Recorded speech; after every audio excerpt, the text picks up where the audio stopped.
안녕하십니까 성도 여러분. 오늘은 제9과 반대되는 구절들이라는 제목으로 함께 말씀을 나누겠습니다. 저는 필라 중앙교회를 섬기고 있는 김경선 목사입니다. 말씀 나누기 전에 기도하고 시작하겠습니다. 하늘 계신 아버지 하나님, 성경을 통하여 삶 이후에 있는 모든 그 세상에 관한 분명한 소망이 하나님의 말씀 속에 기록되어져 있음을 우리가 확인하고 또 이제 성경에 나타난 여러 연관된 말씀들을 함께 살펴보려고 합니다.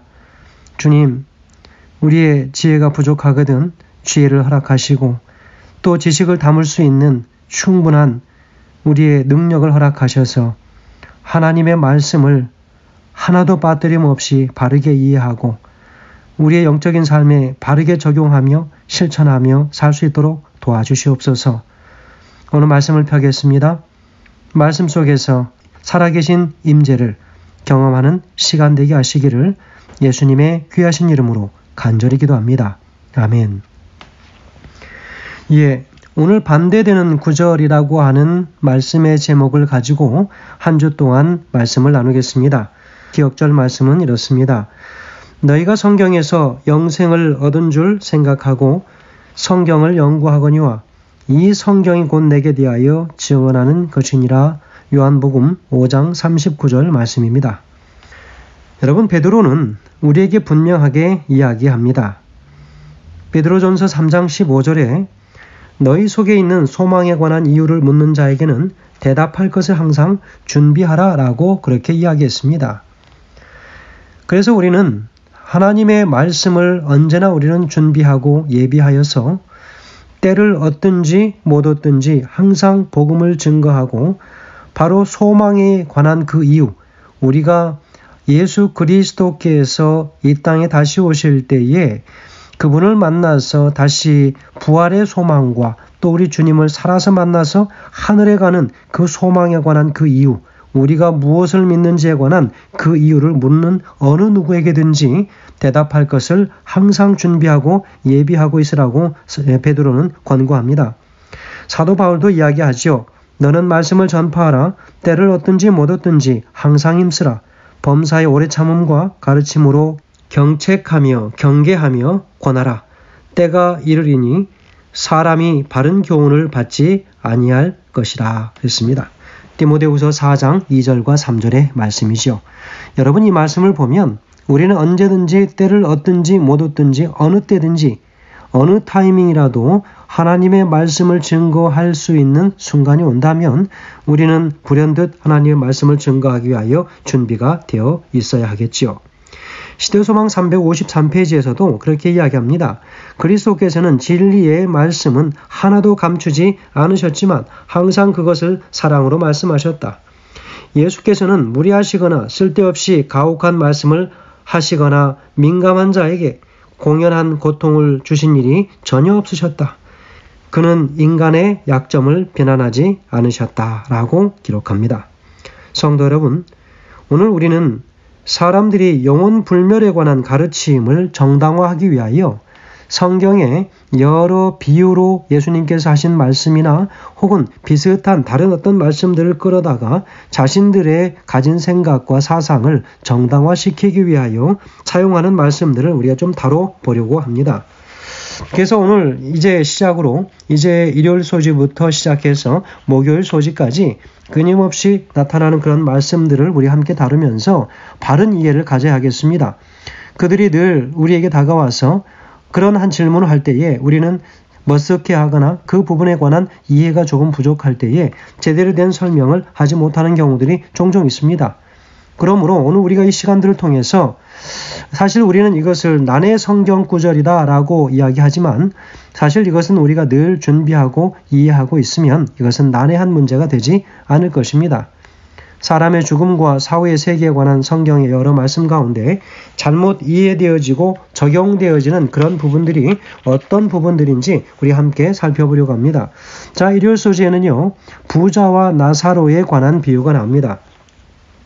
본문의 말씀은 누가복음 16장 19절에서 31절까지의 본문의 말씀입니다. 자, 오늘 여기 질문처럼 바로 이 이야기가 사후세계에 관한 문자적인 묘사가 아닌 이유는 무엇인가? 라고 질문하고 있습니다. 여러분, 오늘 우리가 이 말씀을 바르게 이해하기 위해서 먼저 이 말씀을 우리가 함께 읽고 그리고 그 말씀을 살펴보도록 하겠습니다. 누가복음 16장 19절에서 31절까지 말씀입니다. 한 부자가 있어 자색 옷과 고운 베옷을 입고 날마다 호화로이 연락하는데 나사로라 이름한 한 거지가 헌대를 앓으며 그 부자의 대문에 누워 부자의 상에서 떨어지는 것으로 배불리려 하매 심지어 개들이 와서 그 헌대를 핥더라. 이에 그 거지가 죽어 천사들에게 받들려 아브라함의 품에 들어가고 부자도 죽어 장사되매 저가 음부에서 고통 중에 눈을 들어 멀리 아브라함과 그의 품에 있는 나사로를 보고 불러 가로되 아버지 아브라함이여 나를 긍휼히 여기사 나사로를 보내어 그 손가락 끝에 물을 찍어 내 혀를 서늘하게 하소서. 내가 이 불꽃 가운데 고민하나이다. 아브라함이 가로되 예 너는 살았을 때에 내 좋은 것을 받았고 나사로는 고난을 받았으니 이것을 기억하라. 이제 저는 여기서 위로를 받고 너는 고민을 받느니라. 이뿐 아니라 너희와 우리 사이에 큰 구렁이 끼어 있어 여기서 너희에게 건너가고자 하되 할 수 없고 거기서 우리에게 건너올 수도 없게 하였느니라.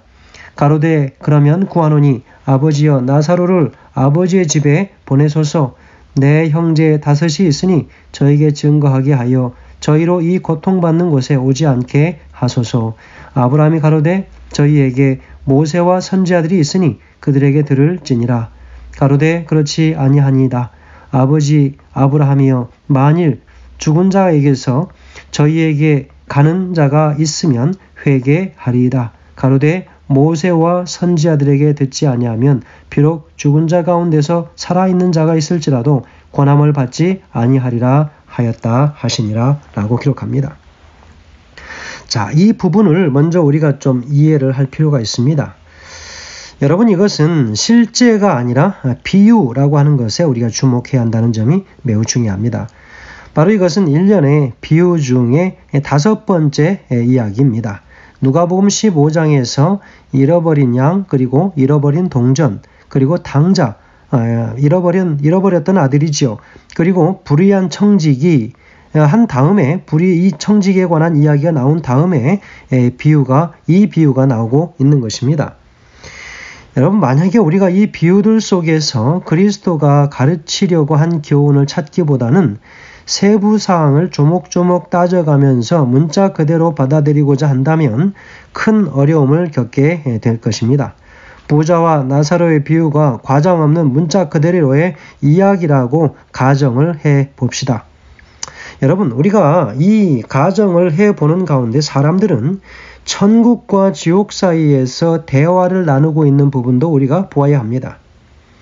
여러분 천국에 사람들이 지옥에서 불타고 있는 사람들을 볼 수 있는가 하는 것입니다. 천국의 사람들이 지옥에서 불타고 있는 사람들을 볼 수 있다면 그것은 더 이상 천국이 되지 못하겠지요.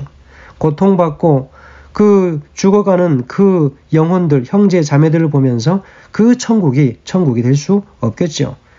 그들이 지옥으로부터 들려오는 비명소리를 들을 수 있다면 그것은 천국이 아닐 것입니다. 비유에서 설명하고 있는 것처럼 영혼 또한 실제로 손가락과 혀를 갖고 있는가? 아브라함이 모든 사람을 포용할 수 있는 커다란 가슴을 갖고 있는가? 비유들을 문자 그대로 우리가 받아들인다고 하는 것은 엄청난 문제를 불러일으킨다는 것입니다. 만일 우리가 천국에서 끊임없이 고통을 받는 우리의 친구들의 모습을 본다면 끔찍한 모습입니다. 여러분 그리스도께서 바로 여러 가지 것들 중에서 몇 가지 사실을 이 비유를 통해서 가르쳐 주고자 하는 것입니다. 여러분 그것이 무엇일까요? 자 그러면 이 본문의 이 말씀들을 우리가 문자 그대로 해석한다면 어떤 문제가 발생하겠습니까? 첫째, 우리는 하늘과 지옥이 각 곳에 거하는 자들이 서로 대화할 수 없는 그런 상황임에도 오늘 이 말씀을 통해서 보면 마치 천국과 지옥이, 하늘과 지옥이 대화를 나눌 수 있는 가까운 거리인 것처럼 그렇게 묘사하지요. 그래서 죽음 이후에도 또 보면 몸이 무덤에 누워 있는데 손가락 그리고 눈, 혀 이런 것들을 가지고 있다라고 이야기하고 목마름까지 느끼는 의식을 가진 영혼이 과연 영혼이라고 말할 수 있겠는가 하는 것입니다. 여러분, 만일 이 말씀이 죽은 자의 상태를 묘사하는 것이라면 하늘은 분명 기쁨과 행복의 장소가 될 것이 아니라고 하는 것이죠. 왜냐하면 구원받은 자들이 자신들이 사랑하는 사람들의 끝없는 고통을 지켜본다고 하는 것, 그것은 슬픈 일이기 때문에 그렇습니다. 오늘 우리는 이 말씀을 보면서 특별히 우리 예수님께서 주시고자 하는 교훈은 무엇이냐면, 우리가 내세라고 하는 그 세상에서 현세의 신분에 의해서 내세가 결정되는 것이 아님을 바로 오늘 본문의 19절에서 25절까지 분명하게 기록하고 있습니다. 특별히 현세의 재물의 축복을 많이 받았다고 해서 꼭 내세의 복을 누리는 것이 아니다라고 하는 것을 교훈하시기 위하여 이것은 바로 비유로 사용되어졌다라고 하는 것을 이야기합니다. 그리고 26절에서 18절까지 이 말씀들을 우리가 살펴본다면 28절에서 구원의 기회는 오직 현재 살아가는 세상뿐임을 바로 26절에서 28절까지의 말씀에서 기록하고 있습니다. 비유 중에 나오는 것처럼 한 번 죽고 나면 그 운명은 바꿀 수가 없다는 것입니다. 성경이 구원의 가장 확실한 도구이다라고 하는 사실을 분명히 하고 있습니다. 어디입니까? 29절에서 31절까지 말씀이죠. 그래서 성경을 믿지 않는 사람은 심지어 죽은 자가 살아나서 증거해도 믿지 않을 것이라고 하는 사실을 분명히 하고 있습니다. 그리스도께서는 권위 있는 진리를 설명하기 위해서 그 당시 통용되고 있는 유대인들의 이야기를 이용한 것뿐입니다. 성도 여러분, 오늘 우리가 이 말씀을 어떻게 받아들이는가? 이것은 실제의 이야기가 아니라 비유라고 하는 사실을 오늘 분명히 해야 할 것입니다. 이 이야기를 현재의 실제적 이야기로 받아들인다면 많은 문제들이 발생하는 것을 우리는 이미 설명을 통하여 이해하게 되었습니다.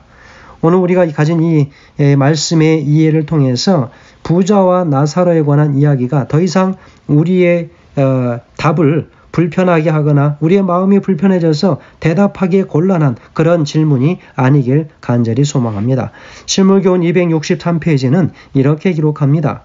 거지 나사로의 비유를 말씀하신 배경이 무엇인가 하는 것이죠. 이 비유는 그리스도께서 유대인의 입장에 서서 말씀하셨다. 사람이 죽는 날로부터 부활할 때까지 의식을 갖고 있다는 교리를 믿는 사람들이 그리스도의 말씀을 듣는 청중들 속에 많이 섞여 있었다. 그리스도께서는 그들의 생각을 잘 아시고 그 중요한 진리를 그들에게 가르쳐주기 위하여 이 비유를 그들의 선입견에 따라 구성하였다라고 실물교훈에는 기록하고 있습니다. 부자와 나사로의 이야기는 중요한 영적 교훈을 주기 위한 비유였습니다. 문자적으로 해석해서 죽은 자의 상태를 나타내는 것으로 이해해서는 안 된다라고 하는 사실을 오늘 우리 분명히 기억할 필요가 있습니다.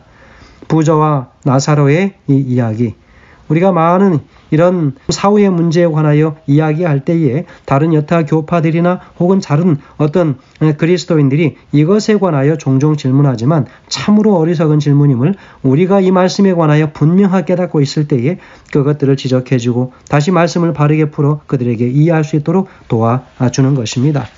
베드로의 권면, 너희 속에 있는 소망에 관한 이유를 묻는 자에게는 대답할 것을 항상 준비하라 라고 말씀한 것처럼 성도 여러분, 우리가 언제든지 말씀을 증거할 수 있는 그 기회가 주어질 때 바로 말씀을 전할 수 있도록 우리가 말씀 속에 살아가며 말씀으로 준비되어지는 그런 그리스도인들이 될 수 있도록 우리가 함께 예비하고 깨어 기도하는 우리 모두가 되길 간절히 소망하면서 말씀을 줄이겠습니다. 감사합니다.